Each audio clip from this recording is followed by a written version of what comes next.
Let's see what we got today. Let's see what's going on with Netanyahu. Apparently, there's some shit going on. Some, like, talks. Oh,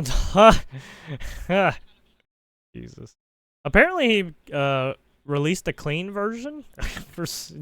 Okay.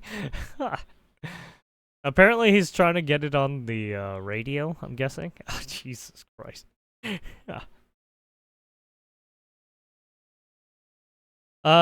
May 8th, 1972. A Sabina Airlines plane is hijacked by 4 jihadists. They demand the release of over 300 convicted terrorists, or they'll start killing hostages. 90 passengers sit in terror at LOD Airport. Lod Airport. Enter Bibi Netanyahu. Bibi Netanyahu. This guy, as a technician, Bibi infiltrates the plane with his elite unit, Sayeret Matkal, in overalls and holding tools. They pretend to inspect the landing gear. Then boom. They breached the cabin in a brutal close quarters firefight. The 2 male terrorists are killed, the 2 females are captured, and every single hostage is rescued. Not a movie, not a myth. This is Jewish history, apparently. Terrorists hijack an Air France flight to Uganda, 1976. Only Jews are held hostage. Enter Yanni Netanyahu, brother of the PM Benjamin Netanyahu. So the brother of Netanyahu, right? Yeah. That was the other brother. He leads a rescue mission 2,500 miles into enemy territory. No begging, no deals. Just boots down, barrels up. They roll in disguised as Ugandan soldiers. Boom, they breach the building. All 7 terrorists dead. 102 out of 106 hostages rescued. Yanni's killed bleeding from the front. Gave his life so Jews could live. This is a Hollywood. This is Zionism. This is a Jewish history. That was a long time ago. We are considering ending U.S. military aid to Israel. This would be a smart move that strengthens U.S. Well, I mean, given how Israel is now, I mean, they don't really need a lot of help from us. I mean, if he wants to do trade deals, yeah, sure. But given who he is, I don't. The only time we actually help, right, Israel is with, right, military stuff. So it's like, nothing about my Christian faith requires me to support Netanyahu. I mean, that's for anyone else to decide, right? I think we all have to detox from United States security system.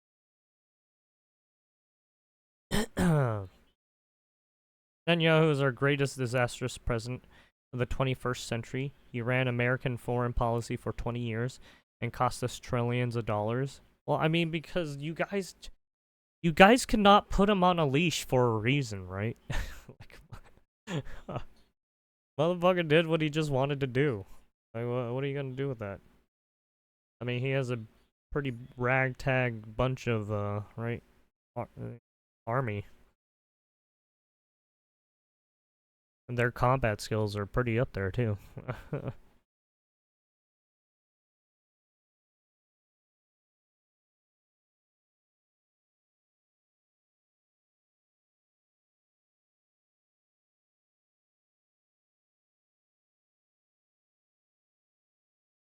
This situation is something that was his decision. Do you remember the tantrum he threw when Biden stopped sending 2,000-pound bombs? I'm gonna be more mad than that one time Trump said the U.S. is taking Gaza, not Israel, in front of the media. Someone tabs on Ben Shapiro. He's gonna hyperventilate. Well, what if this is all a ploy to, right? I mean, they're obviously gonna do something with Gaza at some. Whether whether Netanyahu wants help with it or not, Gaza has to. There's something that has to be done. And I don't think he. Well, just look at Gaza. It's all fucking rubble, pretty much. Like, if you were to literally look at the fucking map of it right now. It's fucking rubble. Look back, what, 10, 15 years? It doesn't look like that, right? Or even fucking, right, even before the conflict, it wouldn't have, right? Ugh.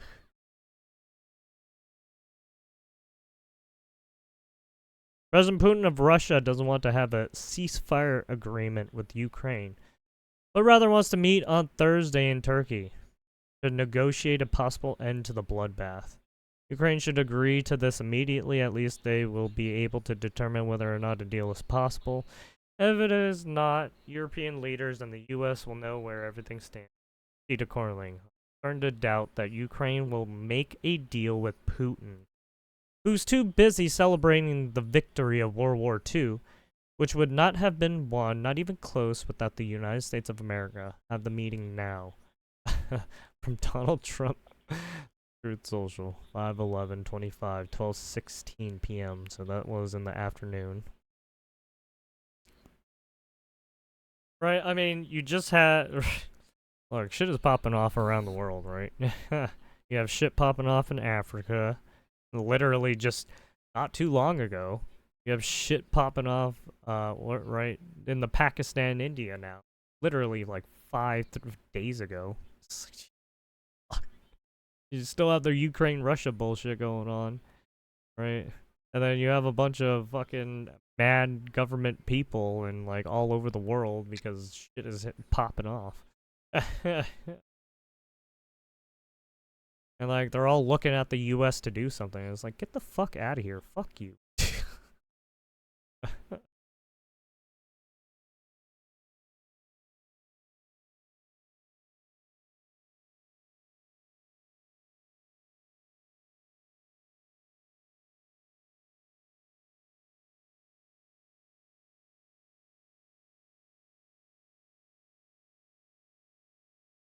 Oh yeah, we forgot about the shit that's popping off in the Middle East too.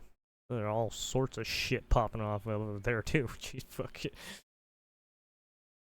Hell, man. The goddamn fucking war zone all over the fucking place.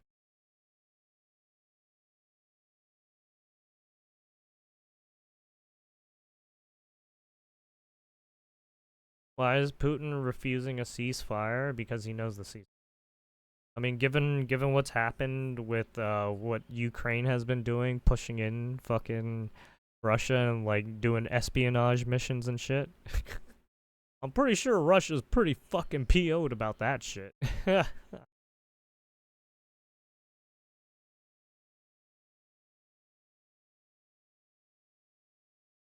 There's already been some explosions of fucking people's cars.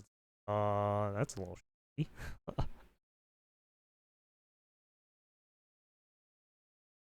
Right, you have fucking generals just getting killed out of nowhere. It's like inside Russia is like, okay.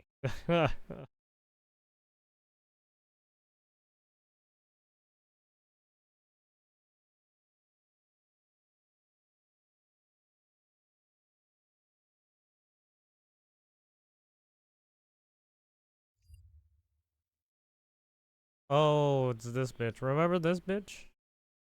This bitch was like touching her nose and shit. Oh yes. Had that booger sugar, eh?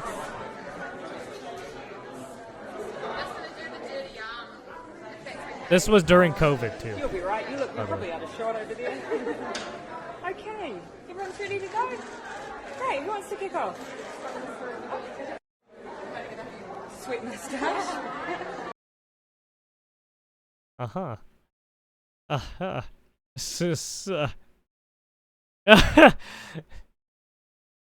Yeah, I guess there was like these three visited and everyone was joking that fucking Macron had some like fucking booger sugar or some shit. Oh yeah, right here. Escobar's best customer. Fucking was a fucking Pablo Escobar. This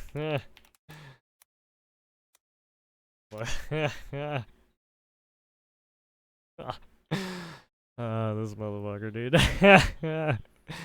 This guy was a menace.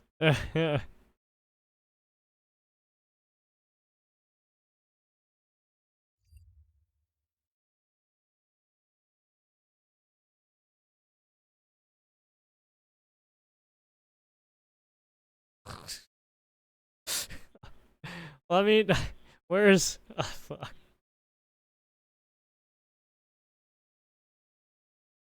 Is that... Smoking crack. Measures like GDP.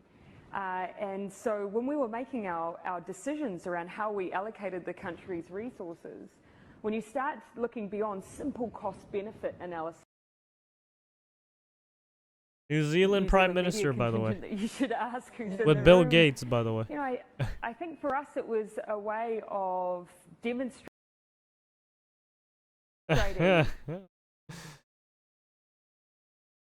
Where's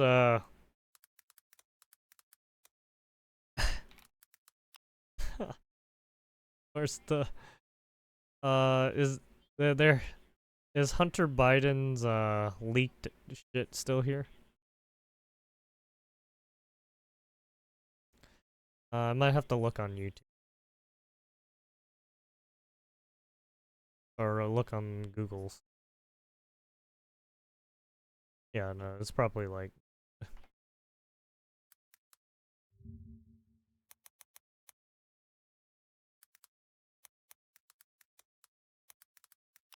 Oh.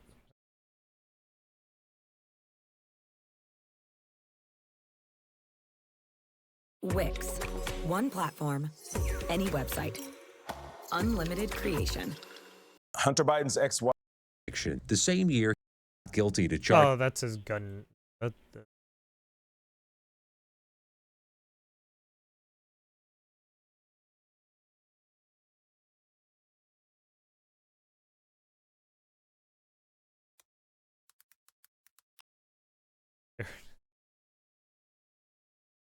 Yeah. Just like Epstein. Oh no! Oh no, just like this one fucking dumbass lady. Where'd you... Oh, I fucking lost.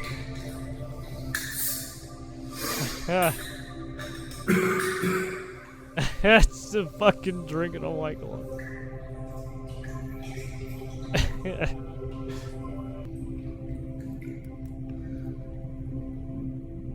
It's just staring. Just staring fucking cracked out like a retard.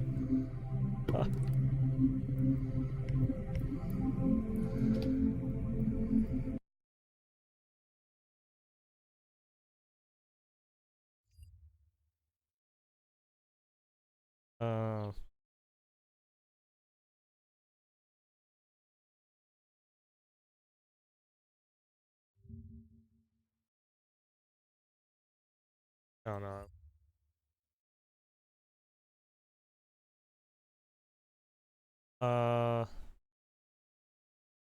Here, macaron. Mars caught on video on their return from Kiev, a bag of white powder on the table. Macaron quickly pockets it. Wait. It's a long walk. I'll be back in Poland. And through my... What is he talking? Pockets what? It's a long walk. I'll be back in Poland. I don't think he... there's nothing. Yeah? It's literally... We came through Germany, and then we made it to France. Bedroom and yeah, we got through the border. Right. Make a photo and after that we'll allow it to the drink. Yeah.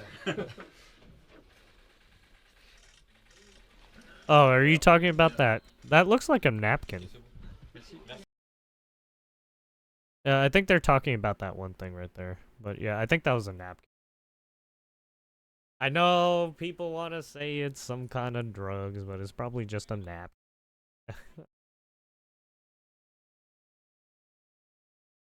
Russia Maria Zakharova reacts to the viral cocaine video featuring macaron.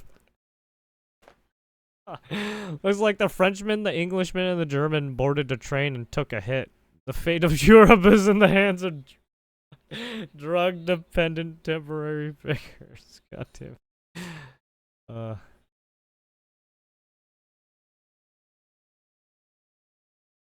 Oh, this?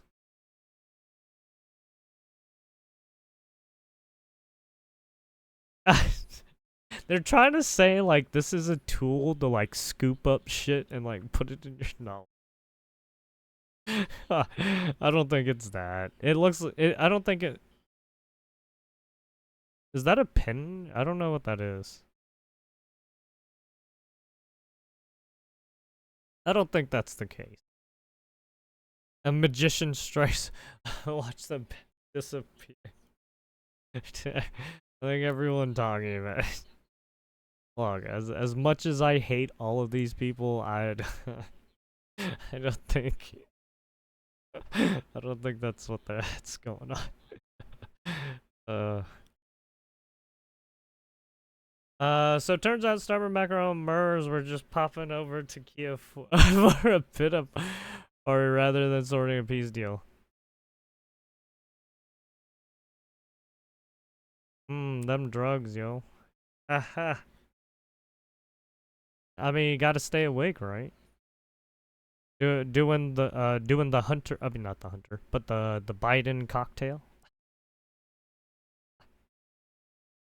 Sorry.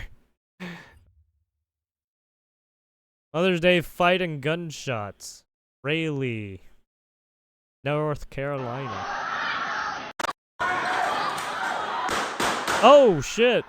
Pap pap pap. That's what I heard. Beating each other right there. I was just like, holy shit! What the fuck? Someone's shooting a gun. Oh, I heard it too. You hear the gun cock too. Yeah, right there. Oh shit. You hear it in the back. Oh shit. And then it goes off.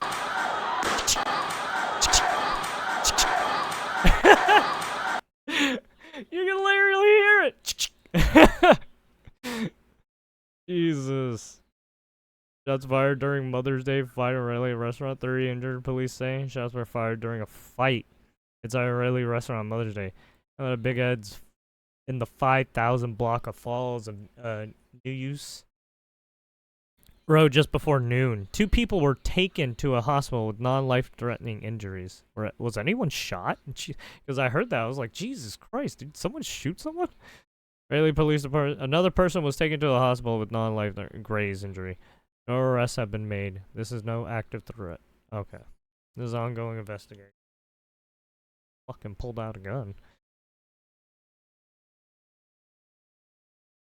Yeah, this guy was like, oh shit, get the fuck out. Yes, get the fuck out of the way. You have no cover. You're like out in the open. You don't know where the gunshots are. You need to find cover. Get the fuck out.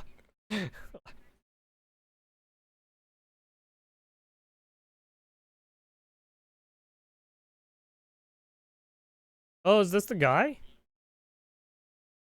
He's also the same person that fired the shots? Is that the guy? Go back to it. Oh, yeah. Wait. Oh, yeah. No, that is him. Yeah, that's the gun.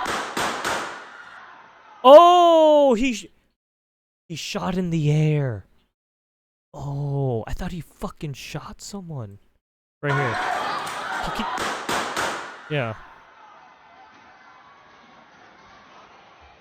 Oh, and he fucking punched someone. He was like, fuck you. he pocketed it and started punching people.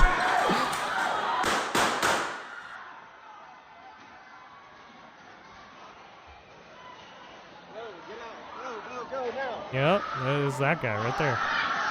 That's the guy that shot. Yep.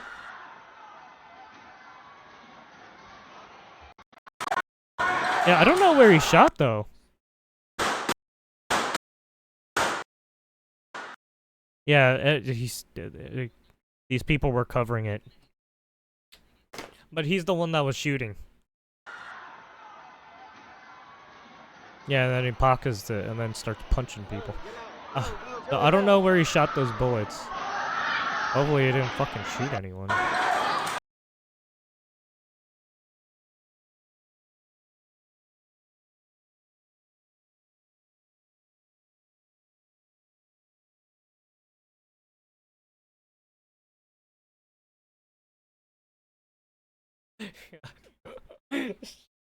Yeah, the dude fucking full on wind up fucking slugged her. I was like, Jesus, man. That's an old lady. That's fucked up. Just fucking slugged her. Oh my god.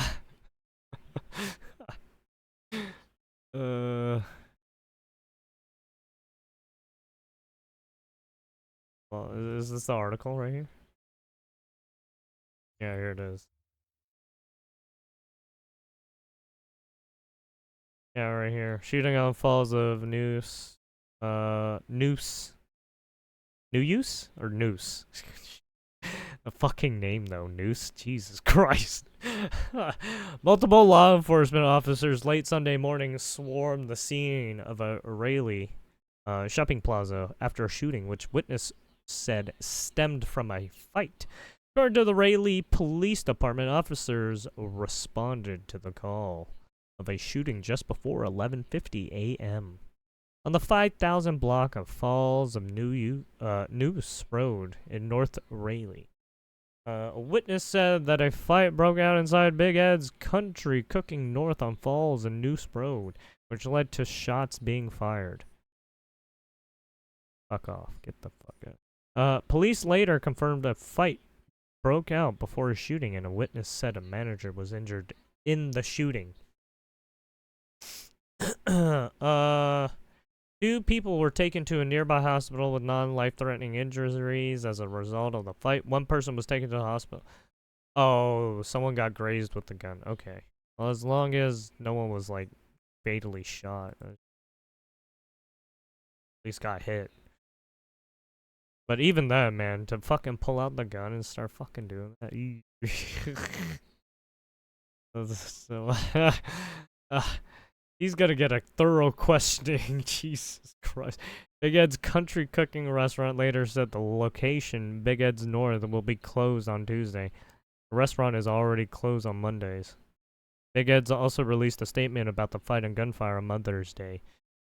Company leadership wants to ensure the necessary space is allocated for staff to be with loved ones and to rest. Part of the statement said, "We extend our sincerest appreciation and deepest concern to our customers. We hold you in our hearts today. We love you and appreciate all that you do for our restaurant." The restaurant also thanked the Raleigh Police Department, Wake County EMS, and the Raleigh Fire Department. CBS 17 was at the active scene where emergency responders were tending to victims in the vicinity of the scene of the incident.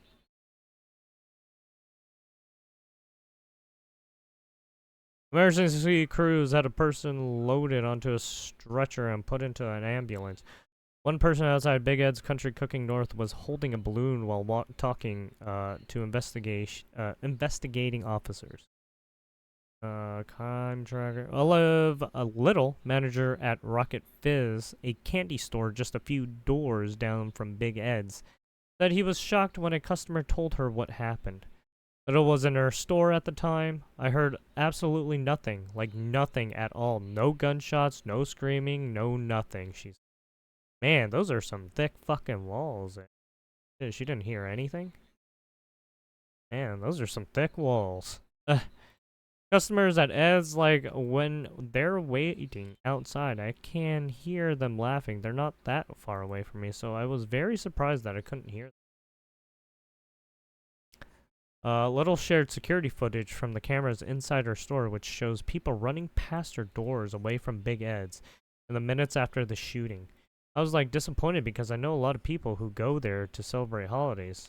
But, like, I was like, darn it, that sucked, Little said. According to the Raleigh Police Department, officers have yet to arrest a suspect involved in the shooting, but police maintain there is no active threat to the community. Officers and detectives are on the scene, collecting evidence and determining the circumstances surrounding this incident. So, this is outside, right? There's a Geico local office. Empire Training Academy. Edward Jones. I don't know. North Carolina brands. I don't know, man. Oh yeah, this happened, what was it, 2 days ago? Something like that. Twitch RL streamer Ginny TTY got punched by a random man while live streaming in France. Town's mayor responded and promised to track him down. Yeah, like that's gonna happen. Fuck it. How dare you? Wait, what?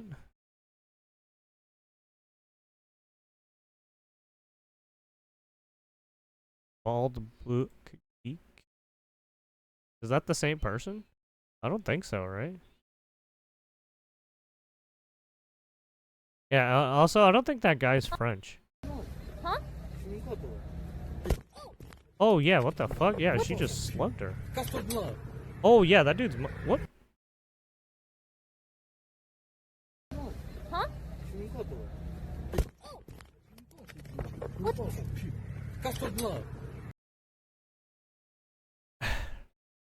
Yeah, that dude's a Muslim. That's like an Arab. That dude did not speak French. That's for damn for sure.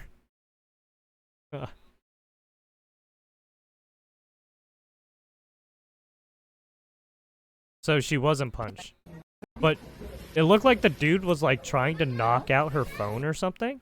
It looked like he was not happy about being, I guess, video cameraed, but I don't know. That was all strange. Yeah, right. The whole thing was so strange because the dude just literally came up to her and just fucking attacked her almost.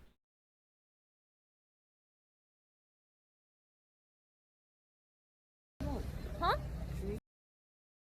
Yeah, I can't understand what he says because he's not close enough and it's so hard to hear. Huh?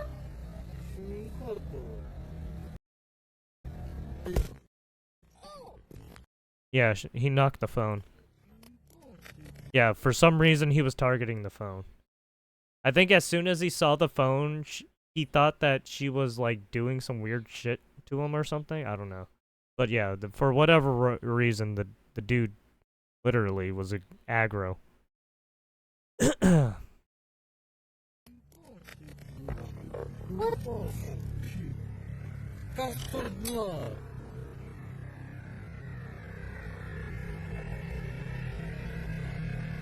Oh shit!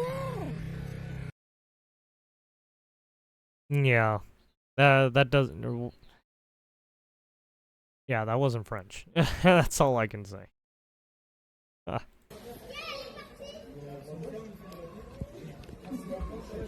Yeah, right? Really nice. Oh, this is where she talks about it. Okay, I don't care.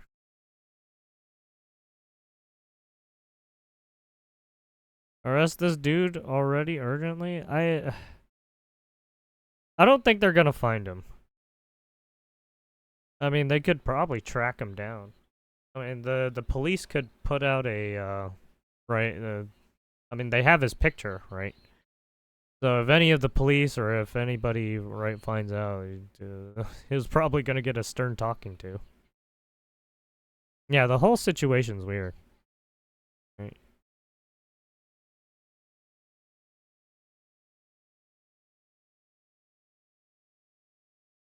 Like I said, the only thing I can think of is he didn't like being filmed. That's as much as I can go on, because he immediately I don't know what led up to this. I don't think this guy was following her, right? I think this guy just showed up out of nowhere, right at that, right, because she was just walking, and then I guess the dude felt attacked or aggroed because.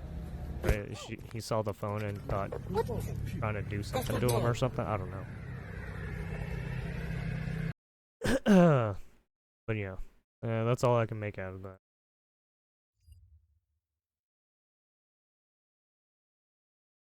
that. Breaking U.S. announces China trade deal in Geneva.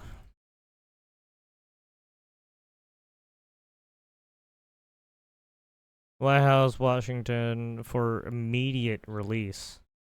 5/11/25. U.S. announces China trade deal in Geneva. Secretary of the Treasury, Scott Bessent. I'm happy to report that we made substantial progress between the United States and China. China, China, China. Do I get the fucking... Oh no. Guess we have to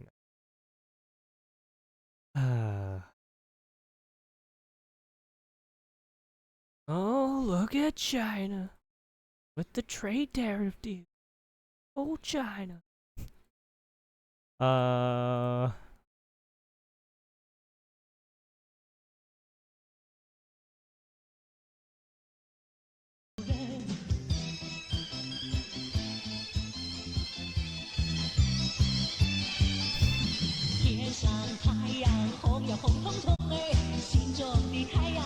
How's it, Donny?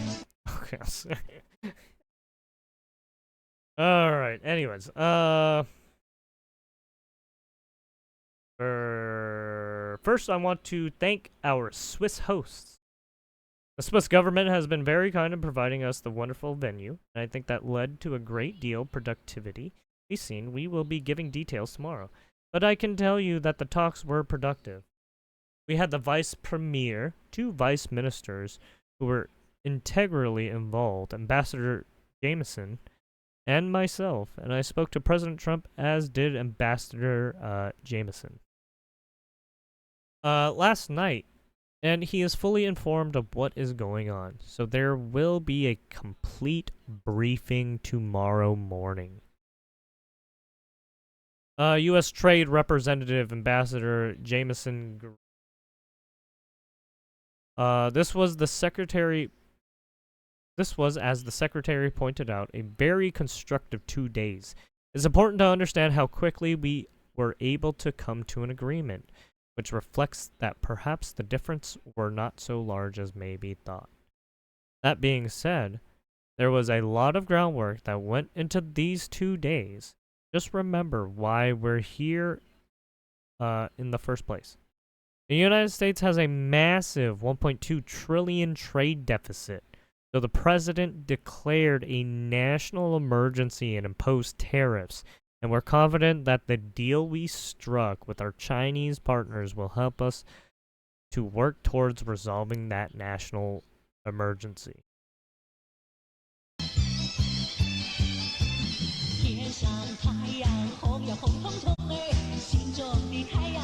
God damn it. I'm sorry, I have to fucking play it, man. It's China.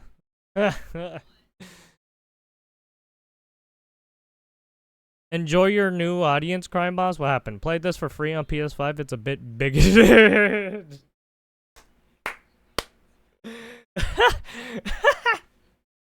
Is it because of all the famous people that were a part of the game when they did the mocapping and stuff? They had like Chuck Norris, right? They had a bunch of people, a bunch of famous people who worked on the game. Oh my god, Chuck Norris is a G. Oh, what happened now? Amaranth's husband claims they made $2 million a month on OnlyFans in 2022-23, and now he's upset she's only making $1.2 million a month from OnlyFans and Kick. Ah, so this is isn't this the relationship she wanted? I mean, what the fuck? I thought there was like abuse allegations, and now there's not. I'm so confused, dude. This is not my pitch. Execute, see who's a millionaire is getting backlash for letting his chat pay for his bike. Look, that's what people do. Yeah. What can you do, right?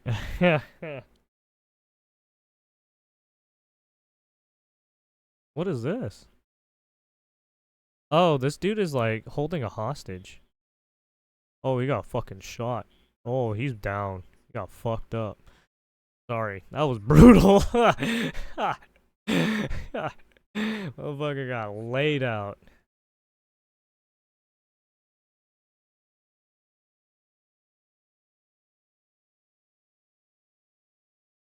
Asmongold reacts to LSF protecting Hassan by selectively enforcing their... Oh, yeah. I mean, look. Reddit is fucking... What was it? It's lefty field, so you're good. You're All those people on those platforms, yeesh. Like, you fucking go against the grain, their mods will hound you. They're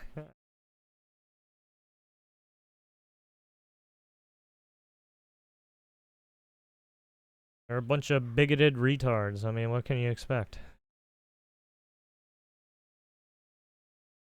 They love the Mao Zedong, right?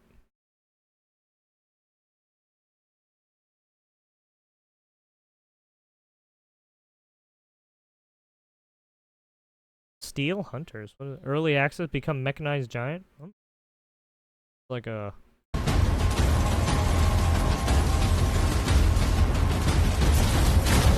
It looks like Mech Warrior mixed with Titanfall.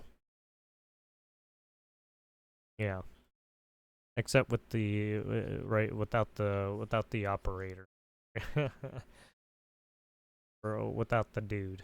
Without the human element, right?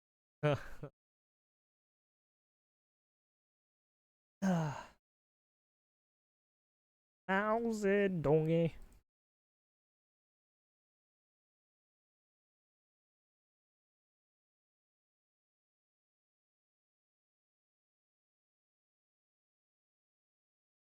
Alright, let's see what we got with Qatar. Giving Trump a new plane, sources say. Apparently this morning they were like, oh no, Trump isn't getting a plane, and then all of a sudden he gets a plane. Tonight, President Trump may be getting a new ride courtesy of the government. A new ride. Okay, so it's still up for debate. Government of Qatar in the Middle East. It's a luxury Boeing 747-8, and news of the plane is proving controversial. CBS's Willie James Enman is at the White House with the details. Willie. Jarika, good evening to you. The Gulf nation of Qatar says the gift of a luxury jumbo jet to serve as a presidential aircraft for Donald Trump is, quote, under consideration. Whatever it is, gift or plan, it comes as the president prepares for a three-nation trip to the Middle East. President Trump has already toured the 747-8. It happened in February when the luxury jet was flown to Palm Beach, Florida. CBS News has learned it's poised to be a gift from Qatar's royal family. It is not ready for presidential use and would need to be retrofitted. Why did they call it Qatar's? Qatar's. That's weird. I thought it was Qatar, but they're saying Qatar. Okay. Let's see what the right pronunciation is, right?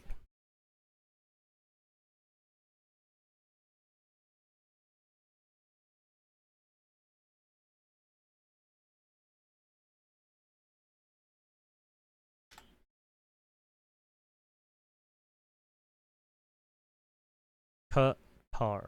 Yeah. Like guitar? Yeah, Qatar. So it is Qatar. I don't know what president who departs whatever it is, gift or plan, it comes as the president prepares for a three-nation trip to the Middle East. At the White House with the details. Willie. Jarika, good evening to you. The Gulf nation of Qatar says the gift of She says it wrong. Is he saying it wrong on purpose? He said Qatar. of Qatar says the gift Qatar. Of the Gulf He said Qatar. I don't know. You said Qatar. Nation of Qatar says Qatar's royal family. It is not ready for presidential use and would need to be retrofitted. The president who departs Monday to Saudi Arabia, Qatar, and the UAE will use one of the 747s that have served as Air Force One since the first President Bush. The value of the gift from a foreign power is sparking legal and ethical concerns. Maryland Democrat Jamie Raskin posting on X, the Constitution is perfectly clear. No present of any kind, whatever, from a foreign state without congressional permission. The White House press secretary says the administration will comply with the law. Also this weekend, new developments in the president's trade war following negotiations in Geneva. Happy to report that we've made substantial progress between the United States and China in these very important trade talks. Tariffs are already impacting West Coast ports and workers. Almost every day you see lines, like an hour long lines. The past week, nothing. On social media over the weekend, the president described negotiations with China as a total reset. Treasury Secretary Scott Bessent says he'll provide more details Monday. Jerika. Willie James Enman at the White House. Thank you. Qatar. Oh, why didn't you say Qatar one more time? God damn it.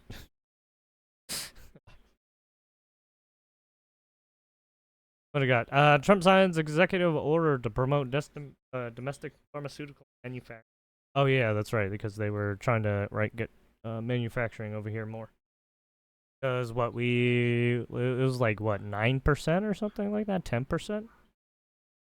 And then Ireland or the Irish give like 20%. It's like, what the fuck?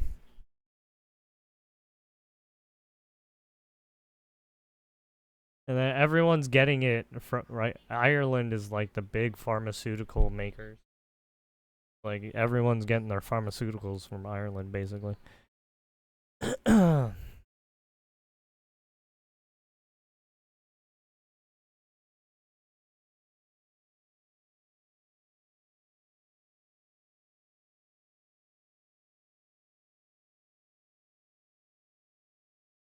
Orbeez breaking. Ooh.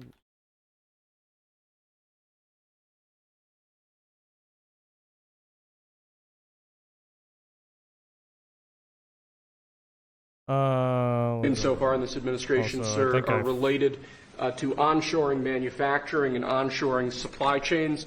One of the most important supply chain issues we currently face as a country is our pharmaceutical supply chain. This is an executive order intended to promote domestic manufacturing of pharmaceuticals. It streamlines the permitting processes that go into building domestic pharmaceutical manufacturing sites. It centers a lot of the environmental permitting process, which is quite significant President Trump within the EPA, and it takes other actions designed to ensure that we're bringing pharmaceutical jobs and pharmaceutical manufacturing back to the United States of America. Okay, good. That's what it's all about, right? Very important. We're going to have a big announcement next week on some of this kind of thing, but more related to costs, the costs of medicines and drugs, because we're being ripped off, as you know, very badly. So yeah, compared to the rest of the world. apparently we've been. Next, we have a series of proclamations. Well, I mean, given how pharmaceuticals are made around the world right now, and like how the leading country that's behind all the pharmaceuticals, Ireland, right? Then you obviously have all the other countries that obviously do like a small production of pharmaceuticals, not enough, so they start buying it from Ireland.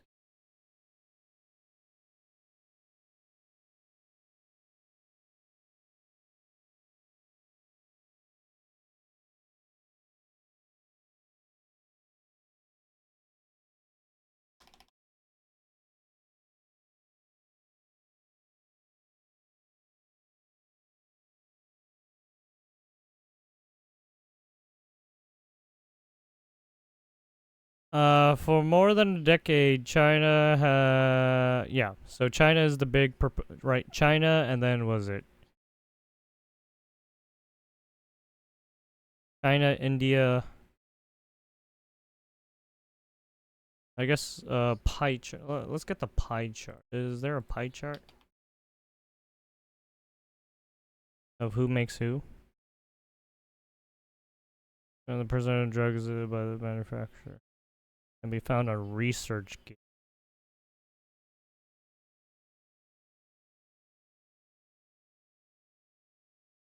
So here's all of the pharmaceuticals that's made. Drugs manufactured by the top manufacturers in the sample.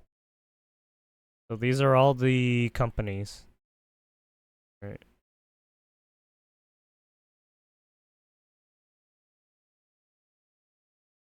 What is this?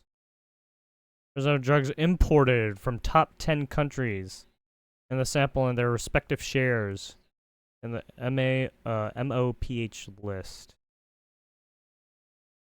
So Lebanon, France, Spain.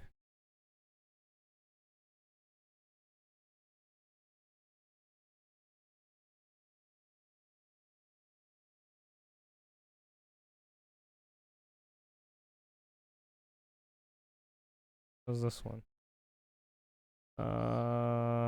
Prescribed medications for acute diarrhea. Oh, in children. Whoops. Sorry, children.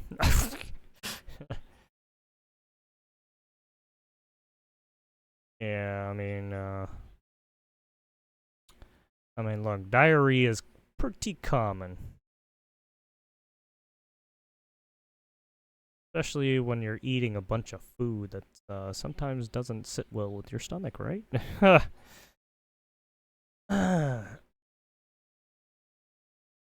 Fucking people who are, what, lactose intolerant? Oh, they get a lot of diarrhea.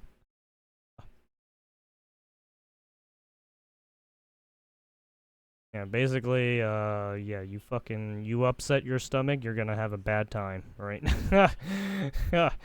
Oh, shit. The API manufacturing facilities of all drugs by country or region. So 13, 28, EU 26, India 18.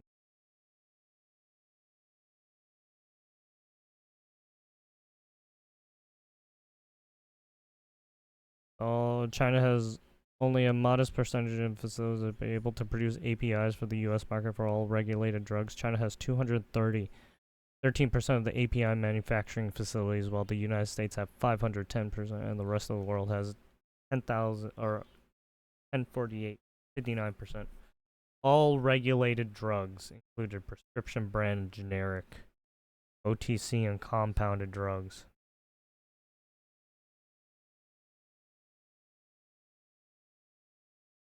U.S. generics come from India, while Europe leads the branded drugs. Guessing Ireland's part of Europe.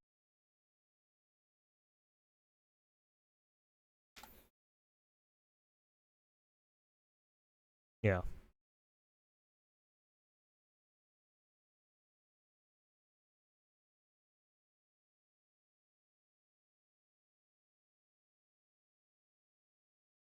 Oops.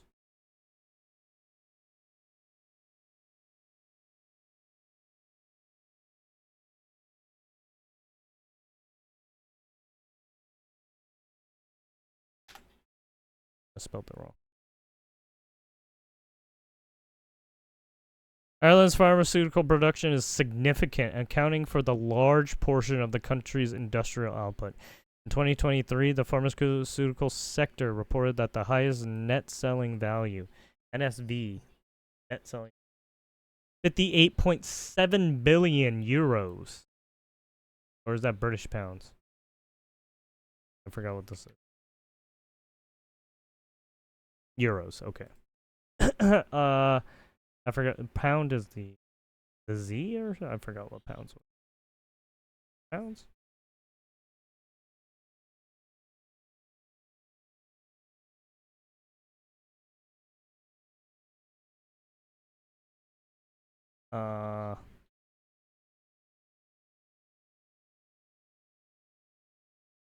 Sterling. Oh, it was, yeah, okay, it was the other way.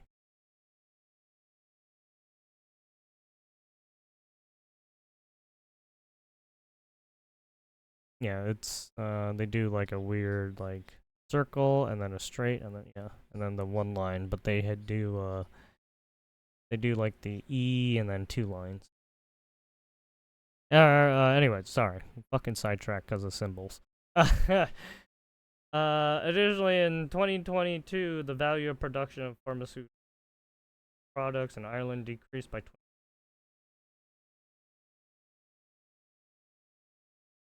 Ireland is now the largest net exporter in the EU, accounting for over 50% of all exports from the country. Pretty fucking big. To have 50% market dominance like that? Huh.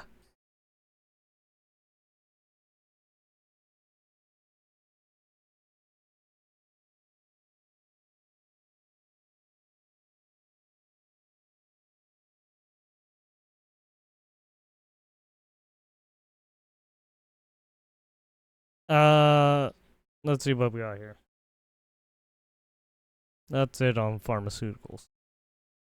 The pharmaceutical industrial complex will fuck you up.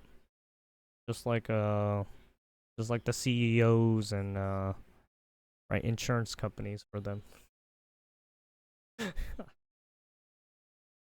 I'm sorry.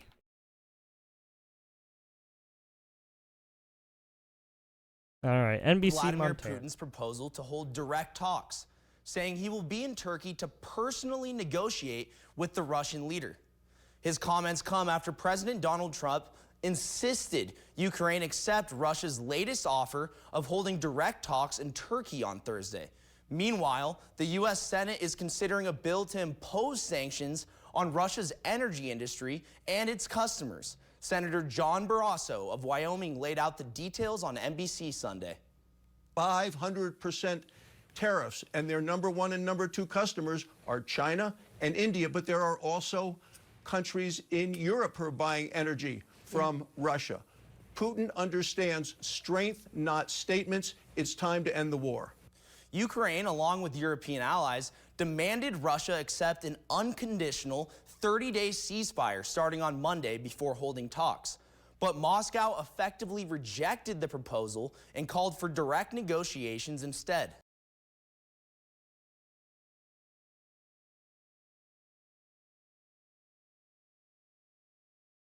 Oh, apparently. Wait, what is this speech? Friend. When is this? Oh, this was a day ago.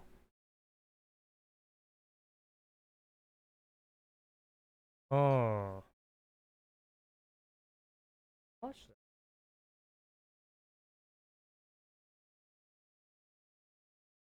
that. I mean, it's gonna be obviously heavily translated. We don't know. Well, I mean, he's reading notes, so we can give or take. I mean, that's what we got. Good evening. Thanks for joining us. I'm Jessica Moore. Idan Alexander, the last American hostage believed to be alive in Gaza, may soon be going home. Steve Witkoff, President Trump's special envoy to the Middle East, confirms tonight that Hamas has agreed to release Alexander. Witkoff says the goal is to restart ceasefire talks and resume aid deliveries into Gaza. A spokesperson for Israeli Prime Minister Benjamin Netanyahu said his office is aware of the plans. Alexander would be the first hostage released since the ceasefire fell apart in March. 59 hostages are still in Gaza, with about a third of them believed to be still alive. Witkoff is traveling to the region tomorrow. Yeah, apparently, what, 20-something still alive, and the rest are, unfortunately, bodies that they're trying to, right, hopefully get back. Remember that one time when they tried to fucking fake one of the bodies? Yeah. Alexander's expected release. Fucking terrorists. Shady as fuck.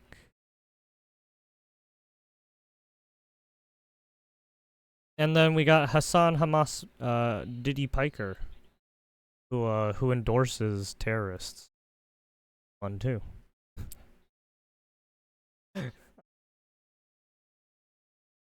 He said that he wants to ensure that aid can get into Gaza, but we have to do it in a responsible way to ensure it doesn't end up in the hands of terrorists. The United States is moving forward with its new plan for getting humanitarian aid into the hands of Palestinians in Gaza without the support of the United Nations. The private, newly formed Gaza Humanitarian Foundation will set up distribution sites that would be secured by private U.S. military contractors and operated by aid workers. International organizations said this effort militarizes aid. I would reject that characterization by whatever groups you are citing. Israel would also be involved in the security aspects, but not with the distribution of food. Their role will remain on the perimeter as is necessary to make sure that those who are bringing the food in and who are distributing the food are kept safe and out of harm's way in the midst of a war zone. Israel began blocking the delivery of food, water, and medicine into Gaza in early March, as ceasefire and hostage release talks reached an impasse. About 2 weeks later, Israel's military resumed military operations in Gaza, ending the 2-month truce that began in January. Huckabee urged the UN and other non-governmental organizations to, quote, join this process. It is going to require the partnership not only of governments but of NGOs, charitable organizations, nonprofits from around the world. The U.S. is still hoping to get a deal That's if they finalized, help. though it's unclear how the administration can bridge the gaps Yeah, that between goes. Israel and Hamas's opposing demands. I think my paper, my Israel-Hamas paper was literally about fucking putting boots on the ground and unifying people to fucking stop being retarded. Because you literally have a bunch of people who are getting got. You have fucking terrorist organizations trying to set up some, like, espionage bullshit to fucking, right, attack and shit.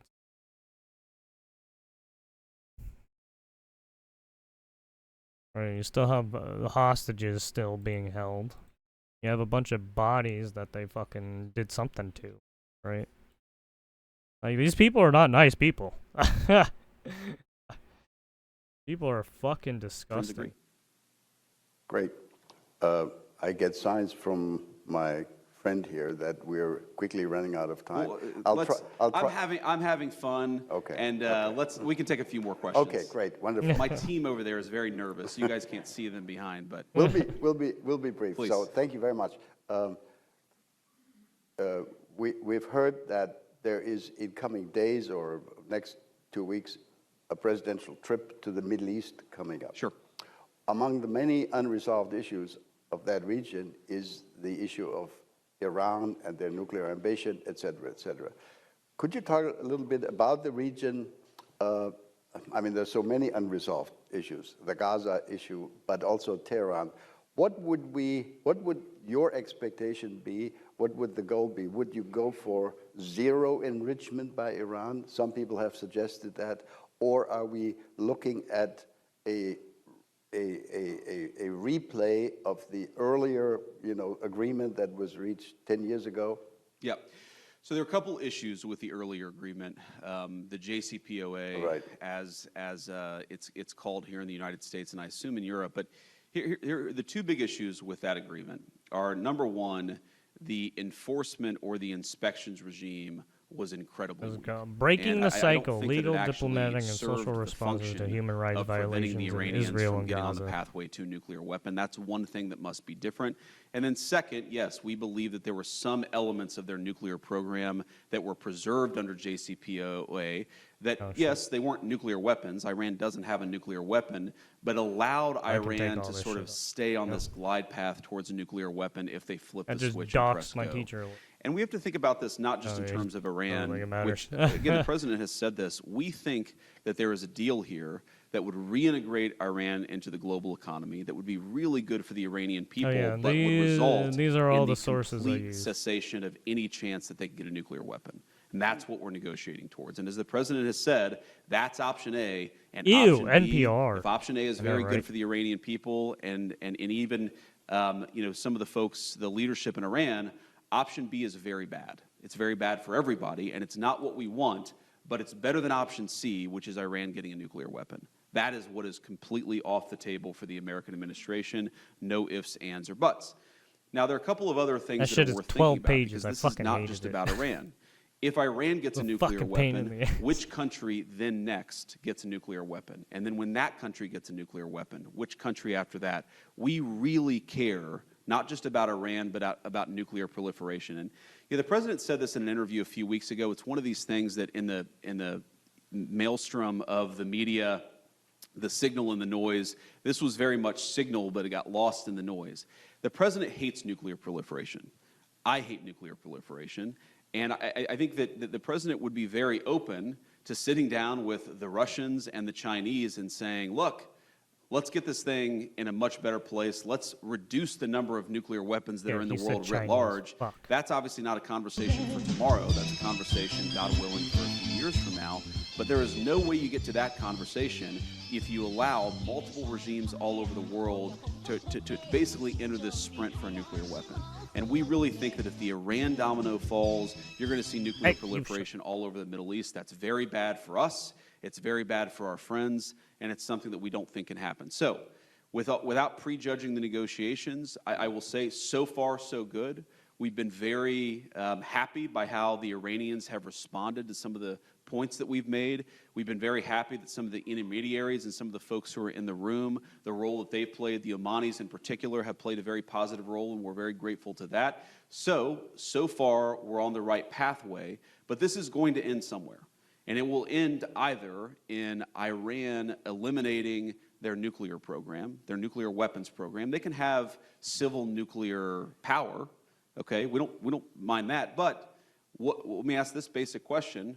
Which regime in the world has civil nuclear power and enrichment without having a nuclear weapon? And the answer is no one. No one right now has a civil nuclear program with their entire enrichment infrastructure that can enrich to the 90+% needed to get to fissile material and a nuclear weapon. So our proposition is very simple. Yes, we don't care if people want nuclear power. We're fine with that. But you can't have the kind of enrichment program that allows you to get to a nuclear weapon, and that's where we draw the line. There you have it. Right? There's nothing wrong with trying to, create nuclear energy. But then when you start trying to make fucking missiles and, ballistics and shit, it's like,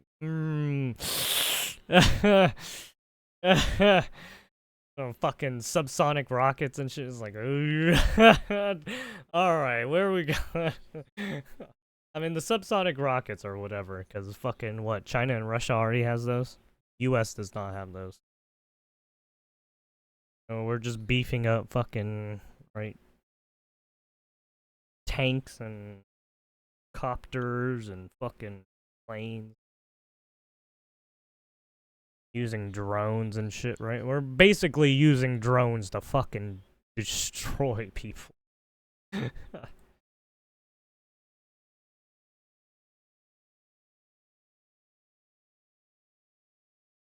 According to the Austin... Right, I mean, look, the advanced warfare that's going to be going on as more and more tech is involved, you're basically gonna have fucking robots fighting your fights now. And they're trying to reduce the amount of fucking personnel, human personnel you have to fucking throw at the goddamn problem.